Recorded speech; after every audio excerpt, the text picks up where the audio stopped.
osoo barbaadde haga ammaa hin jettu maaliif na tuttuuxaa jettee malee maaliif Sayid fuutee hin jenne. Ana nan tuttuqin, ana nagalchin, maqaa kiyya hin kaasin jette malee yoom Sayid hiikii Sayid ayyuun sin barbaachistu hiikii yoom jette. Kana dubbattee hin beektu. Osoo barbaadde si bira dhufne, si argine, kaameeraa dho'isinee waraabne wanta isiin dubbattu waa'ee ijoollee isii. Assalaamu alaikum warahmatullahi wabarakatuh. Kabajamtootaa fi jaalatamtoota maamtii akkam jirtu, nagaa jirtu, daawwattoota maamtii bakkuma jirtanitti nagaan keessan fayyaan keessan haa baay'atu. Waan lama isiniif himuu barbaada akka Sumayyaan dubbatteetti jechuudha. Akka ayyuun dubbatteetti waan lama isiniif himaa. Maalinni tokkoffaan kanaan dura viidiyoo gallakkistee turte Sumayyaan jechuudha. Waan isiin haasofte isiniif himaa. Maalinni isiin gallakkiste san Sayid sadaffaa fuudhee araba fuudhee jedhaa jirti. Wanti sun immoo dhugaa ta'u sobaa ta'u anillee hin beekne, garuu akka namni isitti himetti akkana jedhanii keessaan natti himanii jettee dubbatti. Inni haa fuudhu hin fuudhee ani hin beeku dhugaan jechuudha. Sumayyaan akkana jettee dubbattee nama baay'ee natti hime, nama hedduun akkana nan jedhee naa jedhee keessaan na dubbisanii natti himanii Yamanii fuudhee jedhaa jiranii akka dubbatteetti jechuudha. Amma garuu ayyuun baatee waa lama isiniif himaa jettee dubbattee viidiyoo laaltanii turtanii akka yaada kiyyatti jechuudha.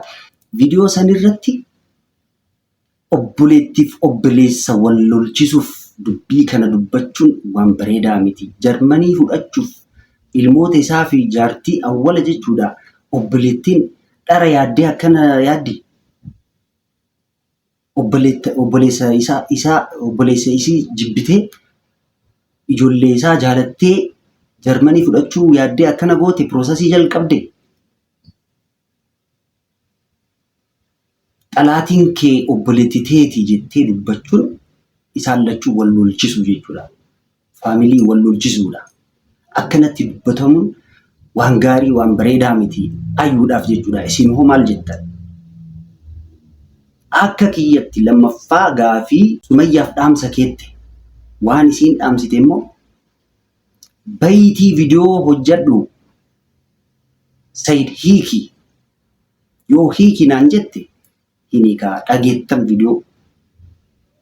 Akkana jechuun maaliin haga ammaa yoo barbaadde akkana dubbachuu hin dandeetti, garuu hin dubbanne.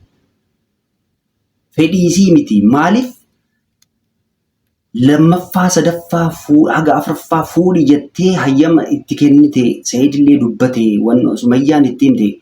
Kanaan duras waliin hin beekan Sumayyaaf ayyu. Akkanatti maaliif na jibbite jettee dubbatteemi. Garuu wanta jibbaa isitu haasa'e malee Sumayyaan hin haasofne. Ayyutu haasa'e malee Sumayyaan hin haasofne. Kabira gayettee ayyuu malee Sumayyaa bira kageette ayyuu malee Sumayyaa miti.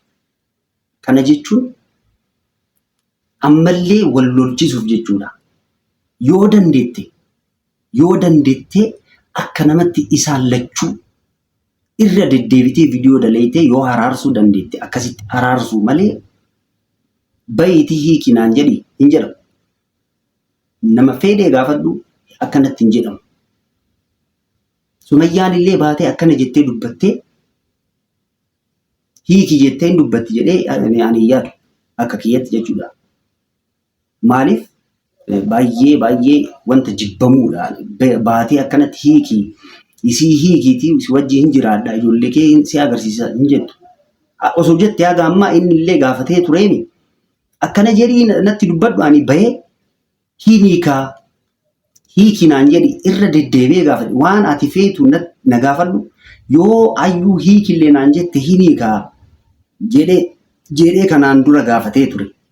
Garuu isiin deebiin kennine waan hin jedhamneef jechuudha. Baateellee koo hojjatte viidiyoo akkana dhaga'ee jaartii sadaffaa Yamanii deemee jaartii sadaffaa fuudhee jedhanii natti haasan. Dhugaa haa ta'u sobaa haa ta'u hin beekun akkana jettee Sumayyaan akkana jette. Kanaaf amma immoo waan si jibbite yookaan immoo jibba keessa seente akkanatti si jibbitee yoo sitti fakkaate jibbaa miti waan ati gootu waan ati hojjettu isii bira geennaan waan isii bira geetteef akkasitti wal loltanii siidhanii akkasitti gaboote na biran kalaayinee waa'ee kiyya hin kaasiin dubbii kiyya hin kaasiin sin jette malee maaliif Sayid fuute Sayid hiiki sin hin jenne yoo sanillee dubbii kiyya hin kaasiin waa'ee kiyya hin dubbatin sin jette osoo barbaadde yoo si gaafate hin hiitamoo hin hiitu jettee sitti dubbate akkasitti siidhanii jechuudha. Osoo barbaadde akkas yoo san hin jette si gaafatte amma maal jettee akkanatti haasofte? Atillee maaliif obboleessaaf obboleettii wal lolchisuuf akkana dubbatta? Kuni amma seera, kuni amma dhugaadha. Dhugaadhaan ati Sayidii fi Sumayyaa waliin araarsuuf akkana haasofte. Anuu deebiin barbaada. Isin hoo maal jettan koomeentii naa barreessa. Ayyuu asis immoo nama taatee nama gorsitaa warroota naan jettaniif aynoo namaa miti ani. Jiru namaa keessa seenee jiru namaa adda diigeen jira. Ijoollee fi haadha mana adda baaseen jira.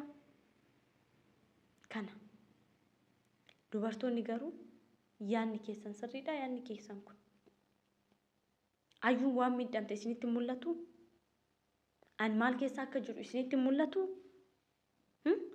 Sayid maal gaafa jalqabaa akkasitti xiinsammuu kiyya irratti hogguu taphatu san akkasiin dubbattutti miidhama guddaa narraa ga'ee ani miidhame nama miidhamaadhaa jedhaa jirti. Yoom miidhamte Sayidtu miidhame malee yoom si miidhe waan ati barbaaddu waan ati yaaddu waan fedhii kee hundaa si guutee malee akkamitti sitti taphate Sayid? Yoom sitti taphate? Osoo sitti taphate akkanatti akkanan ta'u osoo silaa tapha barbaade akkanaa miti. Sitti hin taphanne fedhii kee si guutee malee sitti hin hir'isne. Kanaaf amma badii guddaa narra geessee piraankii narratti hojjetee akka piraankii sirratti hojjetee wanta baay'ee dabarsee si fuudhee jaartii lamaffaa si godhe. Haga namara ayyuun hin beektu. Haga namara yoo deemullee Sumayyaan hin beektu. Achi booda weedingi sargiirra si beete malee eessatti wal beekan. Kanaan dura wal beena akka jettetti wal hin beekan.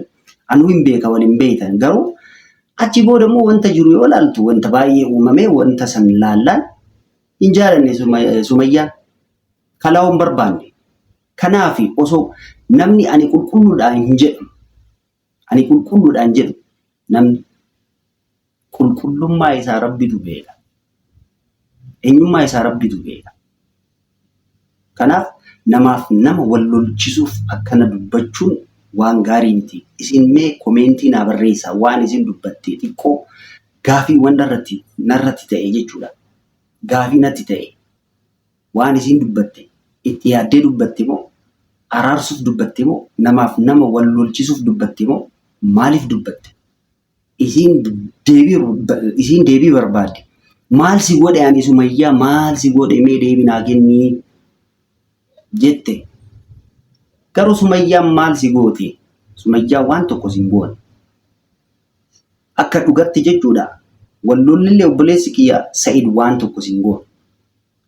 Si gammachiise waan ati feetu sitti kenne, mallaqa sitti kenne, mana sitti kenne, waan ati barbaaddu hundaa sitti kenne, waan ati feetu hundaa sitti kenne malee yoom sitti taphate? Natti taphate jettee ani miidhama guddarra jira jettee kaasofte jechuudha. Osoo itti yaadde miidhama guddarra ka jirtu Sumayyaa. Lammaffaa immoo Sayid.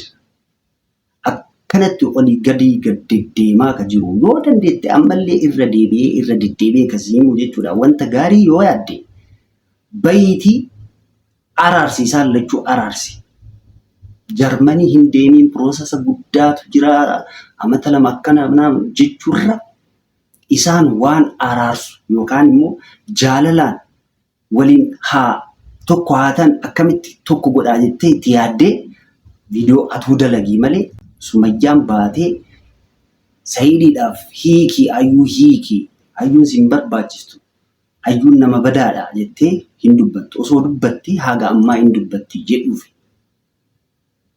Ani mirkaneessee kasiniif himu osoo barbaadde haga ammaa hin jettu maaliif na tuttuyxaa jettee malee maaliif Sayid fuutee hin jenne. Ana nan tuttuqin, ana na galchin, maqaa kiyya hin kaasin jette malee yoom Sayid hiikii Sayid ayyuun sin barbaachistu hiiki yoom jette. Kana dubbattee hin beektu. Osoo barbaadde si bira dhufne, si argine, kaameeraa dho'isinee waraabne, wanta isiin dubbattu waa'ee ijoollee isii dhaga'uuf, waan ijoollee isiif wanta yaadduuf hin barbaada. Achi booda wanta bareedaatu waliin dubbannee turre. Aniif Sumayyaa jechuudha. Wanta gaarii dubbannee turre. Waan bareedoo walatti agarsiiste. Isii wajjin araaramne ani Sayid wajjin jiraadhaa jettee turte. Kana dhugaa sitti hima. Garuu waan ati dubbattu san hundaa dhageenyaan mataa isii danda'uu hin dandeenye. Yaman irraa dhuftee sirreessuuf yaannee turre. Anillee sirreessuuf isii wajjin xaaraa turre. Araarsuuf haa waliin jiraataniif. Badii guddaan ka qabu sii. Hayyuu badii guddaa qabda. Itti yaaditi bareechisi viidiyoo gallakkisi malee maqaa Sumayyaa akkana bayitii hin jedhamu. Nama fedhellee osoo ta'e akkana hin jedhamu. Yoo sobee natti himaa kana isiniif himuu barbaade kabajamtootaa fi jaalatamtoota maamtu nagaa naaf ta'a. Wassalaamu alaikum warahmatullahi wabarakatuh.